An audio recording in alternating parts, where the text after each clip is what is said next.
जय Hind defence aspirants. मैं दिव्यांशु पांडे स्वागत करता हूं आपका हमारे चैनल पर। आज हम बात करेंगे एक्सरसाइज अग्नि वॉरियर 2024 के बारे में।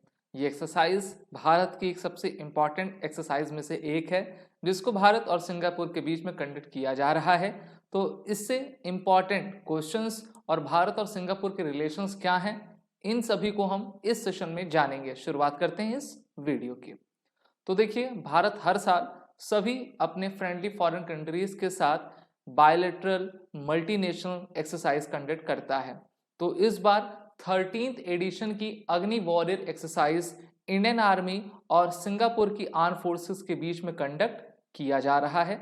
इस बार इस एक्सरसाइज का 13वां संस्करण भारत के महाराष्ट्र में स्थित फील्ड फायरिंग रेंज में कंडक्ट हो रहा है और इस लोकेशन का नाम है देवलाली।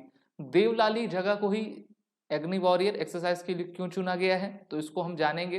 क्योंकि देवलाली में इंडियन आर्मी का स्कूल ऑफ आर्टिलरी है और दोनों देशों की तरफ से जो उनकी रेजिमेंट ऑफ आर्टिलरी हैं वो पार्टिसिपेट कर रही हैं और अपने फायर पावर वो कैसे बेहतर कर सकें, लेटेस्ट टेक्नोलॉजिकल इक्विपमेंट के साथ वो हैंड प्रैक्टिस कैसे कर पाएं, ये एक्सरसाइज का मुख्य उद्देश्य है। एक्सरसाइज में ड्रिल्स प्रोसीजर को बेहतर किया जा रहा है, जिससे कि हम अपने म्यूचुअल अंडरस्टैंडिंग को और भी मैक्सिमाइज कर सकें।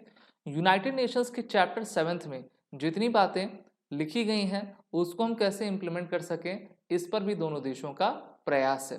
ये एक्सरसाइज जो चल रही है वो एक तरीके से दोनों देशों के डिफेंस रिलेशंस में एक महत्वपूर्ण भूमिका निभाती है। बात करते हैं भारत और सिंगापुर के संबंधों की। तो देखिए, ये जो संबंध हैं कुछ 50, 100, 200 साल पुराने नहीं, बल्कि काफ़ी लंबे समय से दोनों के संबंध आपके चलते आ रहे हैं। सिंगापुर का अगर आप एरिया देखोगे तो बहुत ही छोटा है और इतना छोटा है कि भारत के बहुत सारी ऐसी सिटीज़ हैं जो कि सिंगापुर के एरिया से ज़्यादा हैं। लेकिन सिंगापुर की कुछ खास बात भी है, उनका ट्रेड, उनकी इकोनॉमी सबसे बेहतरीन है।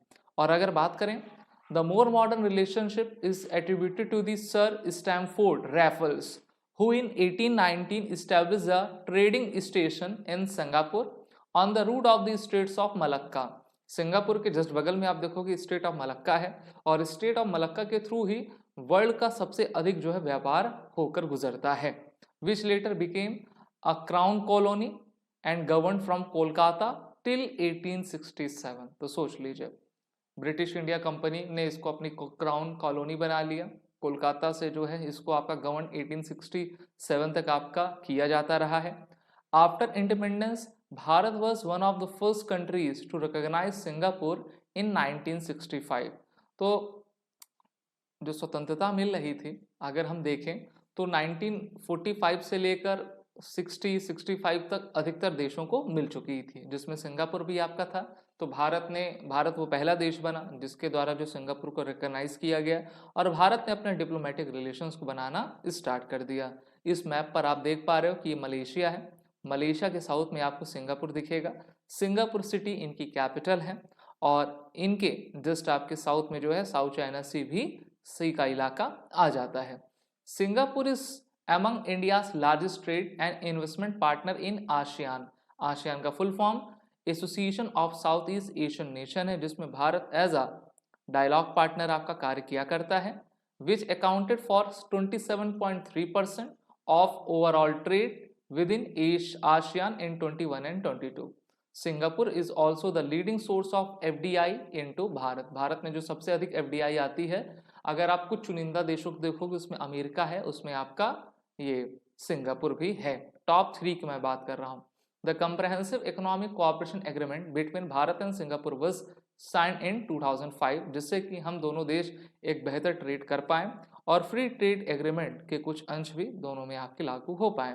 भारत के द्वारा अभी हाल के वर्षों में पिछले साल फेब 2023 में सिंगापुर में यूनिफाइड पेमेंट इंटरफेस को लॉन्च किया गया and Singapore's pay now have been integrated in Feb 23 to enable faster remittances between the two countries। तो भारत तो लगातार अपने यूपीआई को और जो हमारा आपका रुपए कार्ड है उसको देशों में इम्प्लीमेंट कर रहा है, जिससे कि हम अपने ट्रेड को नेशनल करेंसी में कर सकें और जो डॉलर पर हमारी डिपेंडेंसी निर्भरता है उसको लगातार हम समाप्त करते जाएं। वहीं पर डिफेंस कोऑपरेशन की बात करें So both countries signed the Defense Cooperation Agreement in 2003 and Naval Cooperation Agreement in 2017. बहुत सारी एक्सरसाइज भी कंडक्ट हुआ करती हैं, जिसमें अभी आपने देखा, अभी इस दिसंबर मंथ में कौन सी एक्सरसाइज चल रही है, अग्नि वॉरियर चल रही है। इसके अलावा भारत और सिंगापुर की नेवीज के बीच में सिम्बेक्स एक्सरसाइज होती है, जिसका फुल फॉर्म होता है Singapore India maritime bilateral exercise. दूसरी एक्सरसाइज है सिडनेक्स, एयरफोर्स लेवल की है, सिंगापुर इंडिया डिफेंस एक्सरसाइज। तीसरी बोल्ड कुरुक्षेत्र है। चौथी एक्सरसाइज का नाम अभी जैसे मैंने बताया अग्नि वॉरियर है, ठीक है। और एक और एक्सरसाइज है जिसका नाम है सिटमैक्स, SITMEX। This is a multinational exercise which is a trilateral naval exercise in which Singapore, India and Thailand Navy participated in this SITMEX exercise। तो कई एक्सरसाइज हैं, तो 3, 2, 5 एक्सरसाइज आपकी ये हो गई।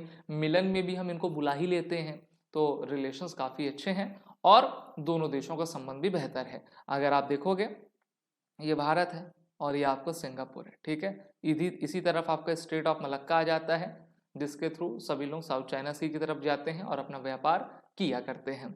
तो ये थी एक्सरसाइज अग्नि वॉरियर के इम्पॉर्टेंट आपके जितनी भी बातें थी उसको मैंने बताई। वीडियो अगर आपको अच्छा लगा तो इसको लाइक शेयर ज़रूर करें। SSB क्रैक एग्ज़ाम के कोर्सेज में बंडस्ट सीरीज में आप एनरोल हों और अपनी तैयारी बेहतर करें, उसके लिए वॉरियर 10 कोड का यूज़ ज़रूर करिए। जय हिंद। अगर आप एक डिफेंस एस्पिरेंट हैं और SSB interview, NDA, CDS, FCAT जैसे एग्जाम्स के लिए प्रिपेयर कर रहे हैं तो आप SSB क्रैक एग्जाम्स के कोर्स को चेक करना ना भूलें। आप हमारी लर्निंग एप्लीकेशन को Google प्ले स्टोर से भी डाउनलोड कर सकते हैं।